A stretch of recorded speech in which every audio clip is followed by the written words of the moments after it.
नमस्कार मित्रांनो, स्वागत आहे तुमचं सगळ्यांचं आपल्या लाडक्या यूट्यूब चॅनलमध्ये। तर आजच्या व्हिडिओमध्ये आपण जाणून घेणार आहे तुला शिकवीन चांगला धडा सिरियल चॅनलच्या पुढील भागामध्ये कोणत्याशी इंटरेस्टिंग अपडेट आलेली तेच मी तुम्हाला सांगणार आहे।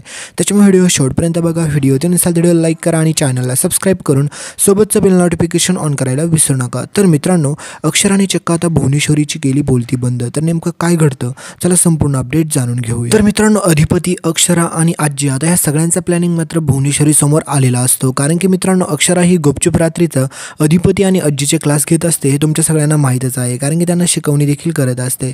पण त्यावेळेस मात्र या सगळ्यांना वाटत असतं की शिक्षण हे किती भारी आहे, कारण की हे सगळ्यांनीच घेतलं पाहिजे। पण त्यावेळेस मात्र या भुवनेश्वरीचा त्याला पूर्णपणे विरोध असतो आणि हे सगळेजण भुवनेश्वरीला सापडतात।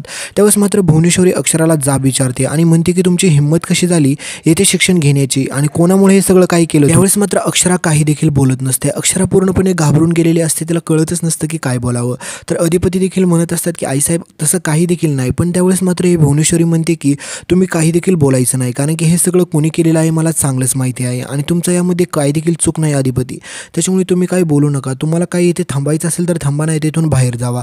तर तेवढ्यात मात्र मित्रांनो तिथे दुर्गेश्वरी येते आणि दुर्गीने हे सगळं पाहिल्याच्या नंतर दुर्गी ही खूपच भडकते आणि दुर्गी देखील आता अक्षरावरती सगळ्यांसमोर जाळ काढायचं ठरवते। पण अधिपती तिथे असतात तर अधिपती म्हणतात की बाहेरच्या लोकांनी घरामध्ये बोलण्याची काही देखील गरज नाही। तर त्यावेळेस मात्र ही दुर्गेश्वरी भुवनेश्वरी समोर रडते आणि म्हणते की अगं ताई, विचार कर, माझ्या चंचीने एक छोटीशी चूक काय केली तर तिला तू घराच्या बाहेर काढलं। तर ह्या मास्तरनीने आता किती मोठी चूक केली, त्याच्यामुळे हिला घरात नको ठेवायला, हिला आत्ताच्या आत्ता घराच्या बाहेर काढ। तर हे सगळं ऐकल्याच्या नंतर भुवनेश्वरीला देखील वाटतं की दुर्गी म्हणते तसं करावं की काय। पण त्यावेळेस मात्र अधिपती असं काय होऊनच देणार नाही ह्याची सगळ्यांना गॅरंटीच असते। कारण की अधिपती म्हणतात की तुम्ही दोघीजण देखील घराच्या बाहेरचे आहेत, त्याच्यामुळे अक्षरा ह्या घराची सून आहे, या घरची सून होऊन आलेली आहे, त्याच्यामुळे तिला या घराच्या बाहेर तर कोणी काढू शकत नाही, एवढा मोठा मॅटर नाहीच हा।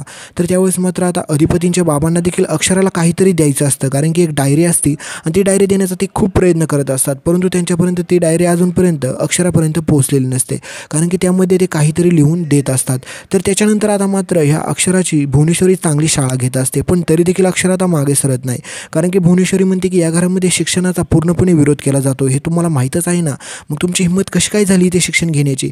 त्यावेळेस मात्र अक्षराच्या डोळ्यातून पाणी येतं, पण तरी देखील अक्षरा म्हणते की तुम्ही काही पण बोला, पण शिक्षणाला काही देखील बोलायची गरज नाही आहे। कारण की वाटलंच तर मला शिक्षा द्या, पण या घरातून शिक्षण घालवू नका, कारण की शिक्षण हे वाघिणीचं दूत आहे आणि ते सगळ्यांना मिळालंच पाहिजे। पण त्यावेळेस मात्र हे सगळं म्हणणे अधिपतीला सगळ्यांना पटत असतं, परंतु ह्या भुवनेश्वरीला अजिबात देखील पटत नसतं, कारण की या भुवनेश्वरीला वाटत असतं की शिक्षण म्हणजे काहीच नाही। तर मित्रांनो, आता ही भुवनेश्वरी चक्क अक्षराला शिक्षा द्यायचं ठरवते।